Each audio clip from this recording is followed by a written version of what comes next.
Hi, I'm Dr. Darrow, and I want to take a few minutes to explain how exactly we help nearly 80% of our patients reduce their experience of tinnitus. For starters, the very first question I always get from people is, do we say tinnitus or tinnitus? Good news, either way is correct. So either way is fine. Before I dive into how we treat tinnitus and how 80% of our patients experience significant relief from their tinnitus, for many, it can actually go away. But we first have to talk about the why. Why do people get tinnitus, and why is it so important to treat tinnitus? So let's start by all agreeing that there are many forms of tinnitus. What I mean is, there are many reasons that nearly 50 million Americans live with annoying phantom sounds in their ears or in their heads. Interestingly, no two people have the same tinnitus. You know, for some, it's a ringing. For others, it's a buzzing, it's pulsing, it's chirping, it's crickets, it's swooshing. I mean, I've heard nearly every adjective for the tinnitus. Now, it is really important that you hone in on that keyword that I just used, phantom sound. You see, that's actually the definition of tinnitus, and really important to understanding what tinnitus is, which I'll come back to in a couple of minutes. So, look, while some people may find that their tinnitus is directly related to maybe their health, could be related to stress or diet, even jaw-related problems. Let's be honest with each other. The vast, overwhelming majority, I'm talking over 90% of people with tinnitus, which means most likely you too, experience these phantom sounds as a direct result of damage to the auditory system. Now notice, I did not say hearing loss because there are plenty of people who have tinnitus and they've yet to experience significant hearing loss. Again, at least not yet. You see, the number one risk factor for experiencing tinnitus is, well, the number of birthdays you've had. That's right. The older you are, the more likely you are to experience tinnitus. Now, mix in with your age, maybe some of those loud concerts or weddings you attended, perhaps throw in some medications that can be bad for the ear. Well, now you got yourself a one-way ticket to experiencing those annoying phantom sounds. Well, at least it's one way if you don't get the right treatment. Tinnitus or phantom sounds are the direct results of the nerves breaking down from your ear to brain. You see, as we get older, there's a natural loss of these connections to the brain. And since the brain is activated by these sound nerves 24/7, since the day you were born, actually, even before you were born, the brain gets all out of whack when the nerves get damaged. So I hope that makes sense. But now let's go back to that word, phantom sounds. You see, the reason we use that word is because, from a neurology point of view, the experience of phantom limb, which I'm sure you've heard of, and phantom sounds are the exact same neural phenomenon. So let's take a person who's experienced the loss of a limb. Maybe it's from an accident, maybe they're a wounded soldier. The reason that they can still feel the lost limb is that the brain says, hey, I've been feeling sensation from this limb my whole life. And even though the nerves are disconnected from that limb to the brain says, I can still feel this missing limb. Thus the term phantom limb. Now, when it comes to tinnitus, because our brain is always stimulated by sound, even when you sleep, when the nerves come undone from the ear to brain, because of age and all of our life experiences, well, the brain says, I'm used to hearing these sounds, so I'm going to make up for it. And voila! The sounds that aren't really there now become audible because your brain is making these phantom sounds. So I hope that explanation will make some sense to you. Now, here is why it's important that tinnitus be addressed at first notice. You see, most people will tell you, yeah, I hear some ringing in my ears, but only at night or only when it's really quiet. Well, consider this your internal alarm telling you something is wrong. Right? The alarm's going off. It's also telling you that you need to do something about it.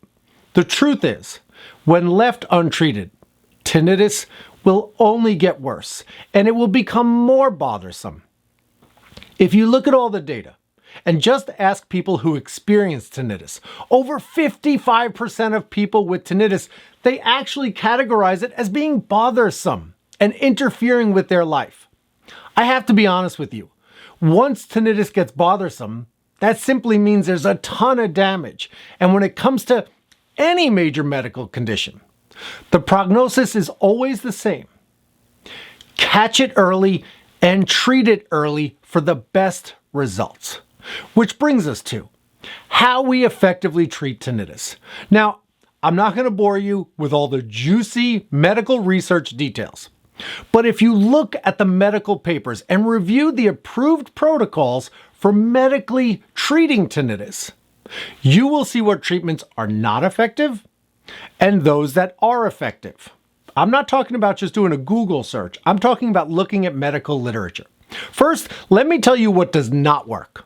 Surgery, medicine, supplements and vitamins, shocking the brain. These are all explicitly not recommended to treat tinnitus. A step above is cognitive therapy, also called talk therapy.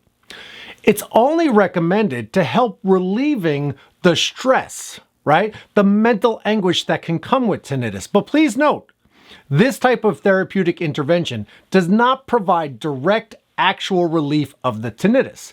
It more just treats the side effects of experiencing tinnitus. I bet you're wondering about sound generators too, because lots of people will say, well, I have a noisemaker, or I sleep with my TV on at night, to like drown out the tinnitus. Well, this form of passive treatment, sometimes called indirect treatment, truly does nothing to help with tinnitus. Rather, it simply distracts the brain so that you don't hear it as much. But it's not actually treating it. So finally, when you look at the data and the clinical recommendations, in the past decade, there have been 34 independent, blinded studies that looked at the use of hearing aid technology to address tinnitus. And guess how many of them were found to A, reduce the actual tinnitus, and B, reduce the impact of the annoying tinnitus? You guessed it, 100%. In 100% of studies in the past decade, we have discovered that the most effective way to treat tinnitus is to provide direct sound stimulation to the brain. You see, what direct, sometimes called active treatment, can do is actually allow the brain to rewire. You know the fancy word, neuroplasticity. What this does is it helps the brain make long-term neural changes, which means you will hear much less tinnitus. For some patients, the tinnitus can actually go away. As a matter of fact, we recently completed our own multi-site research project with hundreds of patients from across the country. The data was so impressive, we recently presented this at a conference.